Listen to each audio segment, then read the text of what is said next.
자, 처음으로 학습할 내용은 영유아 및 아동 단계의 욕구 및 지원 내용, 그리고 가족의 관심사에 대해서 한번 살펴볼 텐데요. 아이들이 장애 자녀가 태어나서 영유아기를 거쳐서 아동기, 그리고 학령기를 거쳐서 학령기는 초, 중, 고등학교를 의미하죠. 그리고 성인기, 중년기, 노년기를 이행하면서 인생 주기를 이행하게 되는데요. 자, 그 시기마다 발달 과업이 있고, 그리고 각각의 단계마다 사회적인 욕구가 각기 다르다. 그리고 특히나 장애인의 경우에는 장애 유형별로 그리고 개별적인 특성들이 매우 다양하게 나타나는데요. 영유아 및 아동기에는 어떠한 욕구와 지원 내용이 있는지 살펴보도록 하겠습니다. 자, 욕구 및 지원 내용으로 첫 번째는 장애의 조기 발견 및 개입이 매우 중요하게 다루어지고 있다라고 하는 것이죠.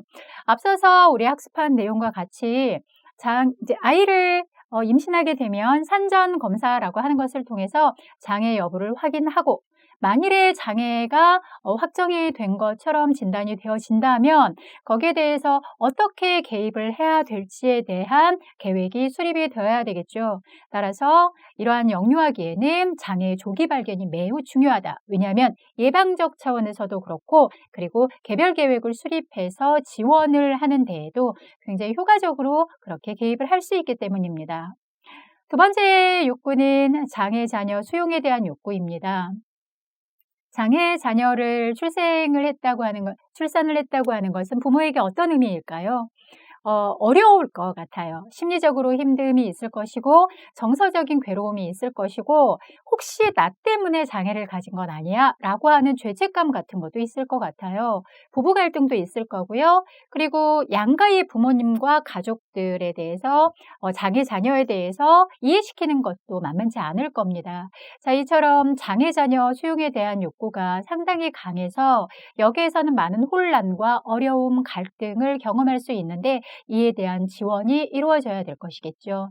자, 세 번째로는 전담 보육시설 및 발달 재활 서비스입니다. 전담 보육시설이라고 하는 것은 장애 특성에 맞게 이렇게 편의시설과 그리고 특수교사와 그리고 여러 가지 도구들이 갖추어진 그러한 보육시설을 의미하는 것이겠죠. 그리고 장애로 진단받은 경우에 장애 특성에 따라서 발달 재활 서비스들이 각기 다르게 진행이 됩니다. 예컨대 신체 장애를 가지고 있는 경우에, 내부 장애를 가지고 있는 경우에 접근하는 의료적인 아니면 재활적인 접근이 달라지겠죠.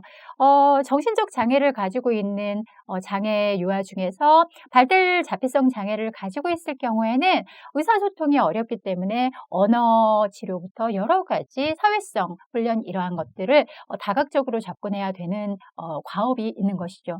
자, 따라서 물리치료, 직업치료, 놀이치료 이런 치료 프로그램에 대한 욕구가 상당히 높은 것이 영유아 아동기라고 할 수가 있습니다. 가족의 관심사를 한번 살펴보도록 할게요. 가족은 정확하게 진단받는 것이 매우 중요하겠죠. 장애를 가지고 있다, 내 자녀가. 그렇다고 한다면 어느 만큼의, 어느 정도의 어떤 특성을 가지고 있는가, 어떠한 제약을 가지고 있는가, 이런 거에 대한 정확한 진단을 받는 것이 매우 중요합니다. 그리고 장애 수용과 관련된 내용인데요. 자녀에게 장애가 있다는 것에 대한 긍정적인 이미지를 발견하는 것이 매우 중요합니다. 이렇게 발견하는 것, 긍정적인 이미지를 발견하는 것은 세 번째 항목인 낙인의 문제에 대처할 수 있는 그러한 자세와 같이 수용적인 태도를 갖게 하는데 상당히 중요한 영향을 미치게 되는 것이죠. 그리고 장애에 대한 잘못된 이해, 관련된 두려움, 이러한 것들을 극복하는 것이 무엇보다 중요하다고 할 수가 있겠습니다.